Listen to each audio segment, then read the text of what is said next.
અકબરના રાજ્યમાં એક માણસ સલૂનમાં દાઢી કરાવી રહ્યા હતા. ત્યાં રસ્તા પરથી એનો ધોબી મિત્ર રડતો રડતો નીકળ્યો. એ મોટે મોટેથી રડીને કલ્પાંત કરતો હતો. પેલા માણસે પૂછ્યું, શું થયું ભાઈ, કેમ કલ્પાંત કરે છે? ધોબી ઊભો રહ્યો અને રડતા રડતા જ બોલ્યો, ગંધર્વ સેનનું મૃત્યુ થયું છે. પેલા માણસે હજામને કહ્યું, મારો મિત્ર ખૂબ દુઃખમાં છે. તેને સાંત્વના આપવા ખાતર અને ગંધર્વ સેનના શોકમાં મારું માથું બોડી નાખ.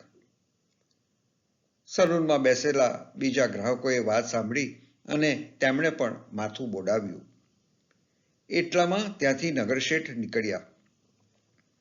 નગરશેઠે ધોબીને પૂછ્યું, કોણ ગંધર્વ સેન? ધોબીને ઊભા રહેવાની એ ફુરસદ નહોતી. એણે તો એટલું જ કહ્યું, ગંધર્વ સેનના મારા પર બહુ મોટા ઉપકાર હતા. એના વગર હવે હું શું કરીશ? મારું તો સર્વસ્વ લૂંટાઈ ગયું. રડતો રડતો ધોબી ચાલતો થયો. નગરશેઠને લાગ્યું કે ગંધર્વ સેન મોટા પરોપકારી સંત હોવા જોઈએ. નગરશેઠ સલૂનમાં દોડ્યા અને હજામને કહ્યું કે ગંધર્વ સેનના શોકમાં મારું માથું બોડી નાખ. બોડાવેલા માથે નગરશેઠ જતા હતા. એટલામાં અકબરના 2 દરબારીઓ આવ્યા. તેમણે નગરશેઠને માથું બોડાવવાનું કારણ પૂછ્યું. નગરશેઠે જણાવ્યું કે સંત ગંધર્વ સેન દેવ થઈ ગયા. દરબારીઓને થયું કે માનવંતા નગરશેઠે માથું બોડાવ્યું છે તો તેમણે પણ તેમનું અનુસરણ કરવું જોઈએ. તેમણે પણ માથું બોડાવ્યું. જે લોકોએ વાત સાંભળી તેમણે વાત ફેલાવી. નગરના લોકો માથું બોડાવવા લાગ્યા. બીજે દિવસે અકબરનો દરબાર ભરાયો. ઘણા બધા દરબારીઓ બોડાવેલા માથે હાજર થયા. અકબરને અચરજ થયું. કોણ સદગતિ પામ્યું? દરબારીઓએ જણાવ્યું, જહાંપના મહાન સંત ગંધર્વ સેન દેવ થઈ ગયા છે. અકબરે તરત રાજ્યમાં શોક જાહેર કર્યો.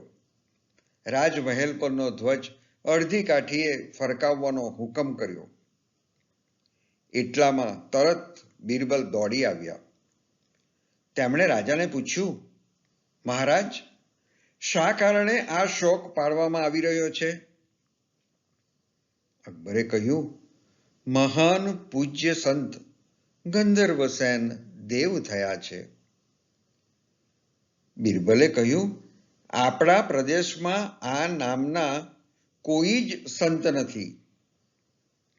બિરબલે દરબારીઓને પૂછ્યું. દરબારીઓએ નગરશેઠનું નામ આપ્યું.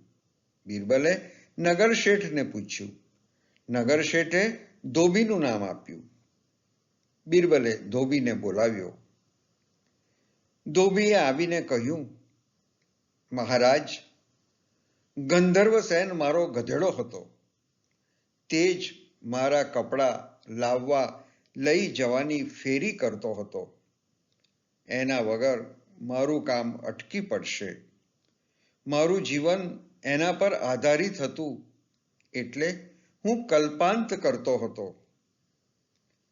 આ સાંભળીને આખો દરબાર માથું કૂટવા લાગ્યો. જગતમાં બધા આવી રીતે એકની પાછળ બીજો એમ આંધળું અનુકરણ કરે છે. આંધળો આંધળાને દોરે છે. વિચારશીલ માણસ અંધ અનુકરણ કરવાને બદલે પ્રશ્ન કરે છે, વિચારે છે, ચિંતન કરે છે. એ જ માર્ગે સાચું જ્ઞાન મળે છે. ધન્યવાદ.